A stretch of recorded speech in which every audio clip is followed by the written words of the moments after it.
Seja muito bem-vindo, bem-vinda ao Está Escrito Canadá. Hoje nós temos um programa todo especial, com um convidado todo especial. Você não vai querer perder o programa de hoje. O Está Escrito começa agora.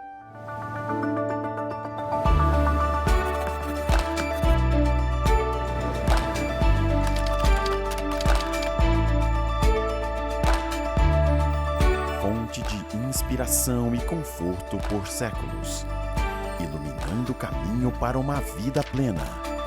Está escrito. Apresentando Jesus, aquele que ama, liberta, cura, capacita e envia pessoas para cumprir a missão do reino.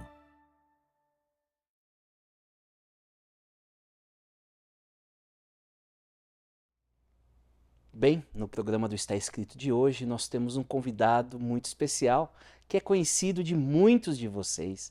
É o pastor Bill Santos. Bill, seja muito bem-vindo ao Está Escrito, o seu ministério. Obrigado pelo convite.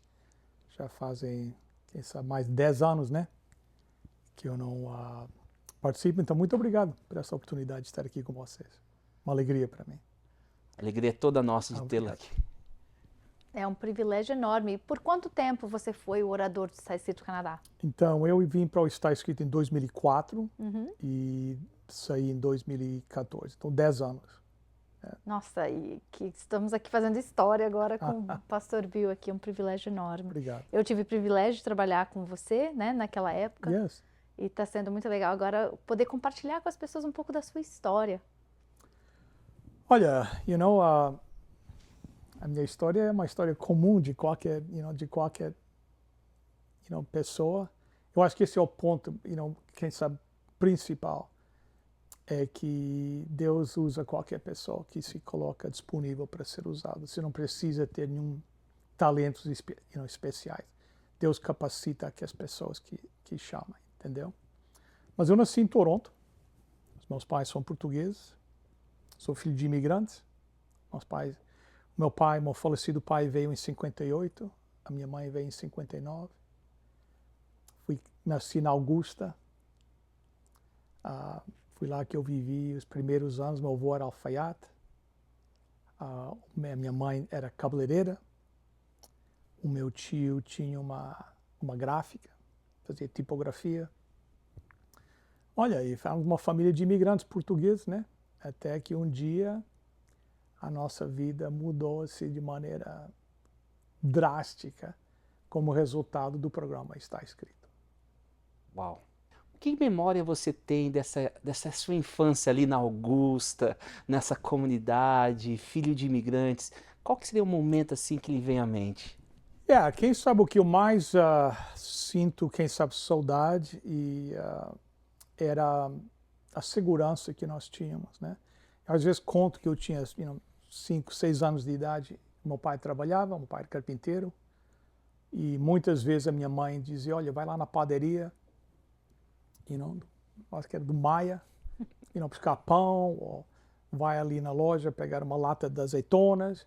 E eu com 5, 6 anos ia sozinho na rua, todo mundo se conhecia e você sentia aquela segurança. Você fala isso hoje, você fala, pô, isso é quase uma negligência de pais, né? Mas naquela época, quem sabe isso que eu mais sinto era esse sentido de comunidade. E no verão, você sabe como é que faz calor, às vezes a umidade, né? Nós não tínhamos ar-condicionado, então não era, nem sempre, mas muitas vezes nós fomos dormir no parque, na rua, entendeu? Então o pessoal trazia os colchões ou as cobertas e tinha esse senso de comunidade. Éramos nós, os meus avós, o meu tio, esse senso de comunidade, de família, quem sabe é a coisa que eu mais tenho saudade, que mais me impactou naqueles anos lá. Que visão maravilhosa de comunidade. Eu consigo imaginar as crianças todas empolgadas na grama, assim, no calor do verão, conversando, passando tempo junto antes de dormir. Parece um negócio até de outra época, de outro mundo, né? Que você pensa como é que a mudança que ocorreu nesses últimos quase 60 anos, né? mas a segurança, o senso de comunidade. Por exemplo, as compras que nós fazíamos eram no vizinho. Você comprava pão, era no vizinho, entendeu? Na frente da casa do meu avô, nós morávamos, tinha um senhor de descendência japonesa, e ele consertava a televisão, entendeu? Então era tudo ali. Tanto, o meu pai deixava o carro estacionado na frente da casa com a chave dentro do carro, porque não havia essa preocupação que alguém ia levar o carro. O meu avô sempre deixava a porta da frente da casa aberta. Muitas vezes nós estávamos no fundo da casa, principalmente no verão, quando era para assar sardinhas, né, lá no quintal. E as pessoas entravam pela casa dentro, entendeu? Batendo palma, chamando. E era completamente normal. Você vai fazer um negócio desses hoje, né? Outra realidade. Infelizmente, né? Infelizmente é outra realidade hoje. Você comentou que houve uma mudança drástica na sua família e até no seu estilo de vida quando vocês estavam crescendo ali no Augusto. O que aconteceu? Então, a minha mãe principalmente tinha uma certa preocupação que eu tinha um irmão mais novo, não estavam sendo criados com nenhum contexto religioso. Meu pai não era muito chegado à religião, né? Então, mas a minha mãe, então nós começamos a procurar algumas igrejas, mas num domingo de manhã, os meus pais estavam em casa e ligaram a televisão num novo programa que estava iniciando, e o programa só de 5 minutos, e meus pais assistiram, pediram, no final do programa foi oferecido uma Bíblia, pediram a Bíblia, foi oferecido um curso bíblico para entender o que a Bíblia diz, eles aceitaram, e isso foi uma mudança assim, de 180 graus na nossa vida, que ao ser exposto àquilo que a Bíblia falava, reconhecendo que dentro das Escrituras Deus tem colocado a fórmula para nós vivermos a vida com mais abundância, que é isso que ele fala, né? Então, quando nós fomos expostos a isso, não havia como não aceitar. Então, isso causou, não foi fácil, porque causou alguns conflitos que às vezes os membros da família não entendem por que vocês estão fazendo essa mudança, né? E eu reconheço isso, mas era uma decisão que cada um de nós teve que tomar individualmente. Quantos anos você tinha? Olha, eu tinha, eu acho que uns 12 anos, né? Então, para você, você lembra dessa mudança? Eu lembro como mudar, a nossa vida mudou. Os meus pais sempre eram pessoas boas, etc., mas o foco em reconhecer que existem princípios que Deus, que é o Criador, explica às vezes para as pessoas, é que nem você compra um carro, você quer desfrutar o máximo do carro, você vai seguir aquilo que o fabricante do carro colocou no manual, entendeu? O óleo, o tipo de gasolina, manutenção, etc. E nós vimos a perceber que na Bíblia tem esses conselhos, esses princípios. Então, isso mudou o nosso foco. A ideia, por exemplo, que o mundo nos diz que você quer subir na vida, então faça tudo o que for necessário para subir. O que a Bíblia diz? Você quer subir na vida? Seja humilde, seja um servo, coloque a outra pessoa em primeiro lugar. Então essas ideias, esses princípios, nós temos expostos, isso transforma a pessoa, muda, e nem sempre os amigos ou os vizinhos sabem por quê, eles pensam quem sabe. Muitas vezes eu escuto pessoas eles dizem assim, vocês pensam que são melhores. É pelo contrário. Porque ao ler a Bíblia e ao ser exposto a esses princípios, nós reconhecemos que somos pecadores. E a única solução é uma vida entregue a Jesus Cristo. Então, isso mudou o nosso foco, mudou o meu foco daquilo que eu queria fazer na minha vida. as nossas preocupações mudaram, os nossos objetivos, os nossos sonhos, tudo foi transformado. Mas eu tinha 12 anos, eu não sei, eu reconheço que a minha vida teria sido diferente. Quão diferente, não faço ideia, né? Mas certeza absoluta, se essa decisão não tivesse sido, hoje eu não estaria aqui, certeza absoluta. Então, quem sabe o que o futuro... Deus tem, você sabe que a Bíblia fala que Deus tem já um plano para cada um de nós, antes de nós até nascermos, né? E cabe a cada um de nós, eu acho que o sentido assim, de satisfação na vida, você chegar ao final da vida, eu acho, e sentir que você cumpriu o propósito pelo qual Deus te colocou aqui na Terra. Eu creio que não deve haver satisfação maior, entendeu? Do que isso. Chegando ao final da vida, reconhecendo, olha, eu fiz o meu melhor e fiz aquilo que Deus tinha planejado, projetado para a minha vida. E me fala um pouquinho mais desse programa de 5 minutos que levou um estudo bíblico e que mudou de forma drástica a sua vida. Realmente foi um milagre, porque 5 minutos, você sabe, na televisão, eles contam o número de palavras que nós falamos por minuto, para ter uma ideia. São 700 palavras do pastor Henry Feyerabend. O que você vai falar em 700 palavras para impactar a vida de alguém, né? Mas ele decidiu naquele programa, que era ao vivo, ele falar sobre a oração. E ele falou algo assim, ele disse, as pessoas às vezes dizem que Deus morreu, mas eu sei que ele vive porque acabei de falar com ele. E essa frase, principalmente, impactou minha mãe. Porque ela começou a pensar, este homem deve ter um acesso especial a Deus, que ele pode ir direto a Deus, sem saber que esse acesso através de Jesus Cristo é para cada um de nós, todos nós temos esse acesso. Esse é um dos grandes privilégios em reconhecer Jesus como nosso Salvador. Então isso impactou minha mãe. E quando no final do programa foi oferecida uma Bíblia, os meus pais não tinham uma Bíblia em português. Meus pais tinham recebido um Novo Testamento quando eles se naturalizaram canadianos. Naquela época o Canadá dava um Novo Testamento e os Salmos. Mas uma Bíblia em português eles nunca tinham, acho que nem nunca tinham segurado na mão. Então quando veio essa oferta, meus pais foram criados debaixo do regime fascista em Portugal. Então era mais complicado, né? Quando essa Bíblia foi oferecida, meus pais, não, queremos a Bíblia. Quem veio entregar a Bíblia, a Tracy Bravo, era Tracy Botelho, ou Iraci Botelho naquela época, né?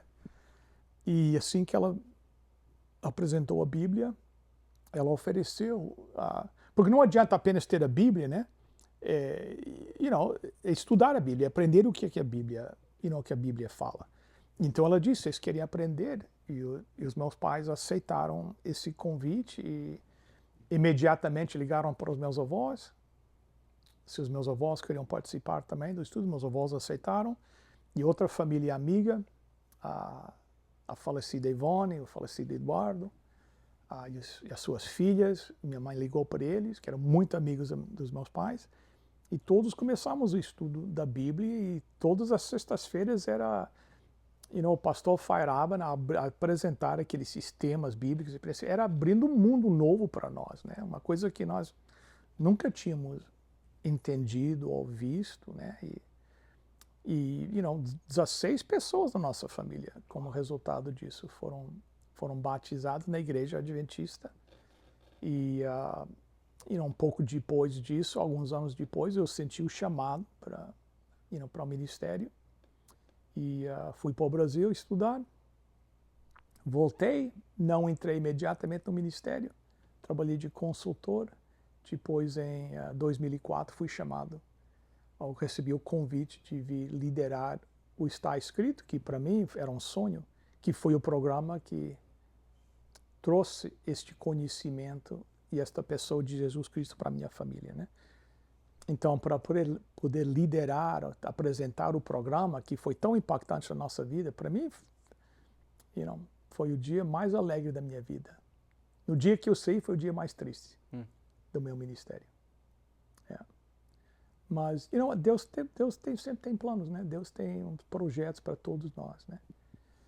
E como eu disse antes, eu acho que o foco é nós, o mais rápido possível, descobrirmos esse projeto. Você não precisa ser novo, você não precisa... Pode ser... a Bíblia fala que tanto novo como velho, livre, escravo, né?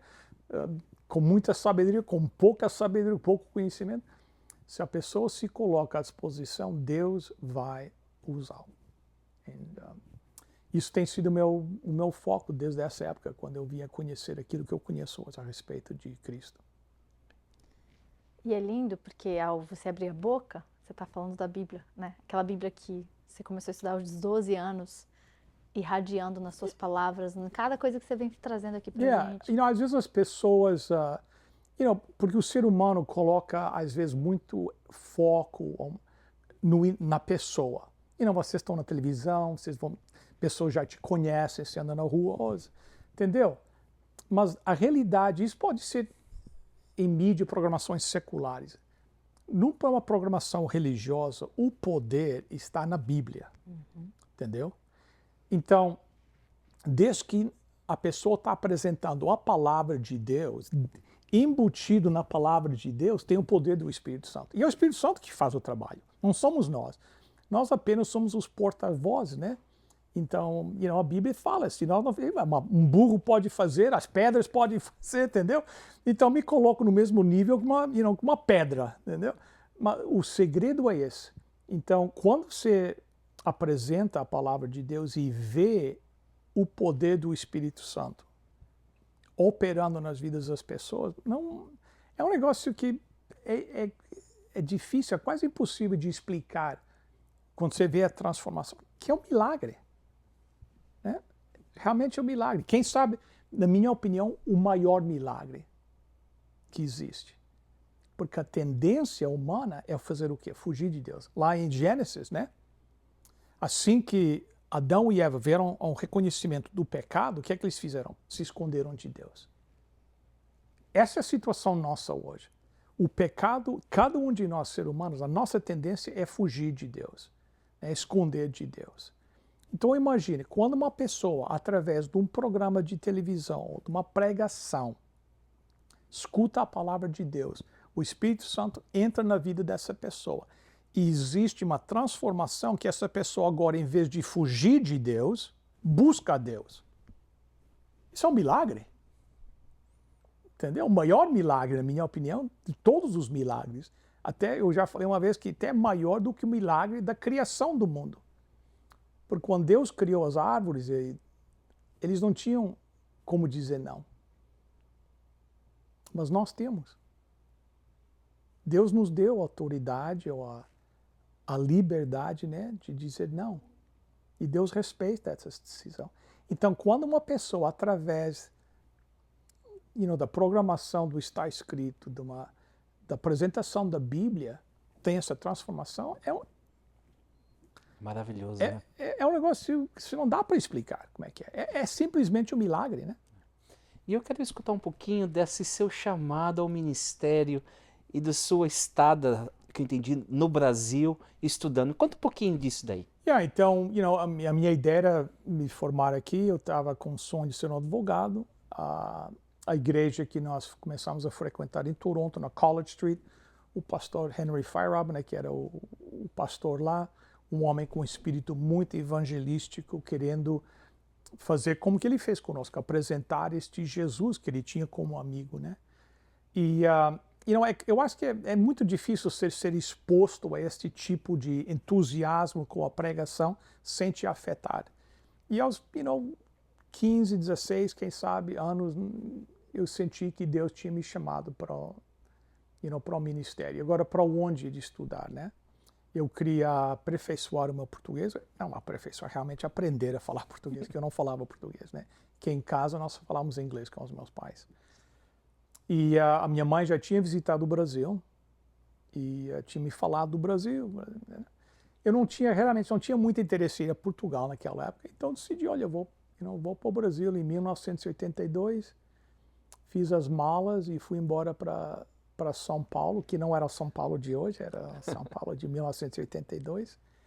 E pensando que eu falava mais português do que eu falava, e cheguei lá e rapidamente reconheci que não ia ser fácil, né?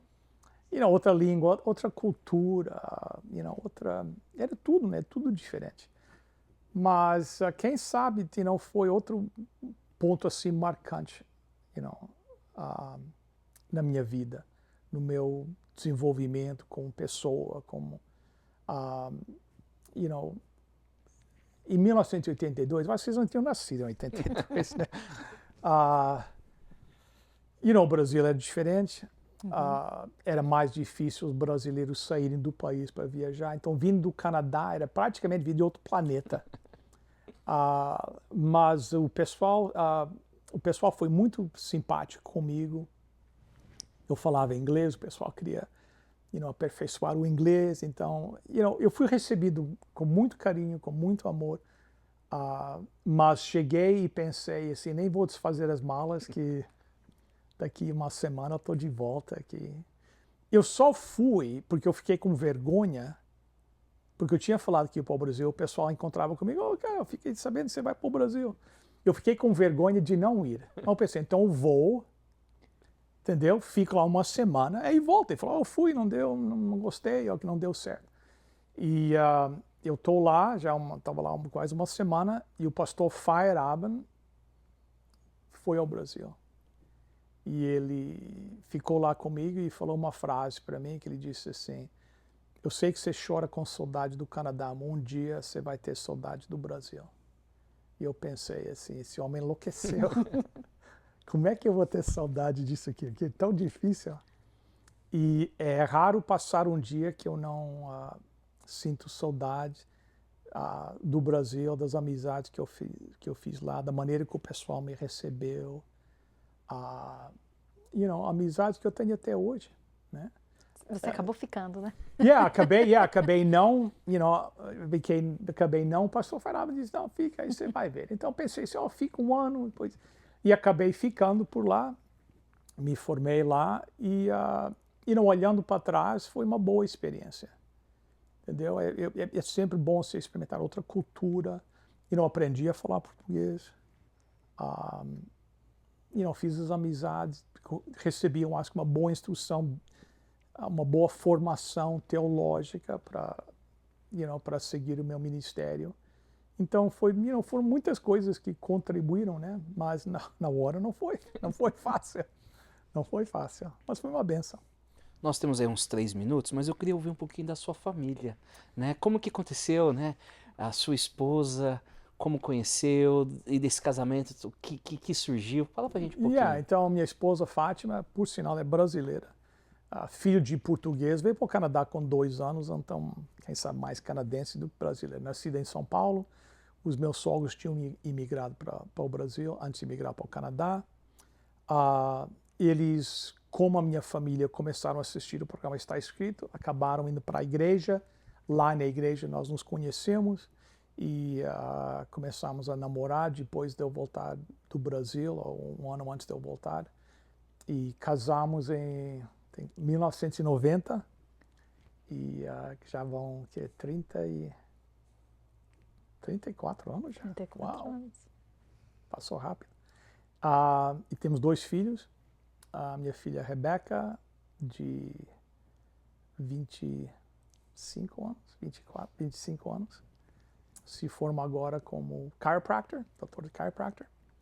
E o meu filho Joshua, de 30 anos, é um eletricista.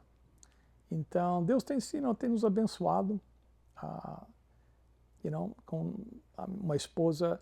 Você não pode, vocês sabem que vocês estão no ministério juntos, vocês sabem, você não pode entrar para o ministério e fazer o trabalho que vocês fazem sem o apoio da família. E quem sabe, a pessoa que está na frente é quem recebe os elogios e os agradecimentos, mas é a família atrás que realmente segura tudo para que o ministério possa operar. E graças a Deus, tanto a minha esposa como os meus filhos, nos anos que eu passei no Está Escrito, passei muito tempo fora, eles não têm, como é que se diz, um ressentimento disso, né? Eles participaram, reconheceram que era ministério, então eu podia sair e estar em outro lugar pregando, sabendo que a minha família estava apoiando esse trabalho. Porque é impossível você fazer esse trabalho pensando, minha esposa não está apoiando, os meus filhos, não, entendeu? Não, é impossível. Então, Deus me abençoou com uma família que realmente também adotou esse espírito de ministério. Não fazendo a mesma coisa que eu faço, mas operando numa capacidade essencial para qualquer ministério. Né? É preciso uma família comprometida e disposta a não receber esses agradecimentos porque eles trabalham por trás da cortina, que ninguém vê, mas Deus vê e eu reconheço que Deus me abençoou com a minha família. Então, que reconhecimento lindo, né? É um ministério familiar. Tem que ser, vocês sabem disso, né? Uhum. É impossível fazer sem o apoio da família, né? Você não consegue estar na frente pregando sabendo que a tua esposa não está apoiando esse trabalho. Pelo menos eu não conseguiria. Então, mas muitas vezes a minha esposa se sentiu como era uma esposa solteira, né? Porque ela que tinha que levar os meus filhos para hockey, e futebol, e balé, etc., para trás e para frente. Que eu estava viajando. Ela nunca reclamou nenhuma vez. Nunca uma vez reclamou e por isso eu dou graças a Deus pela esposa que Deus me deu. E são 34 anos de casamento. Entendeu? Agora que me lembrei que eram 34 anos. Quer dizer que eu estou bem velho já, né? Nada. Vamos ver. Bem, o nosso tempo passou tão rápido. Muito né? rápido. A gente vai ter o Pastor Bill de novo com a gente, vai conversar um pouquinho do período dele no Ministério Está Escrito e de alguns ministérios que tem desenvolvido no dia de hoje. Mas muito obrigado. Vamos orar? Vamos. Pai, obrigado por tuas bênçãos, por teu cuidado e tua proteção. Obrigado pela vida e o ministério do Pastor Bill Santos e de sua família. E abençoe a cada telespectador que está nos assistindo ou quem sabe nos ouvindo. É no nome de Cristo que nós oramos. Amém. Amém. Que privilégio estar aprendendo sobre a sua história, Pastor Bill. Olhando para trás, algo que o senhor pense, essa vitória, louvado seja Deus por essa parte da minha história. Olha, louvado seja Deus pelo ministério do Está Escrito, da vontade do pastor Fairaba de pôr um ministério em televisão. Para mim, esse momento foi o mais impactante da minha vida. E dou graças a Deus por essa vitória e pelo trabalho de vocês, que continuam a herança que o pastor Fairaba iniciou. Fico emocionada aqui com essas palavras. Muito obrigado você que está assistindo a gente. Obrigado por apoiar esse ministério. Está ao ar há tantos anos. E é um privilégio a gente estar aprendendo aqui sobre a história do programa com o Pastor Bill. E é um privilégio estar aqui você com a gente, assistindo em primeira mão essa história tão linda. Bem, espero vê-la na próxima semana. Até lá, lembre-se, está escrito: uma pessoa não vive só de pão, mas de toda a palavra que vem da boca de Deus.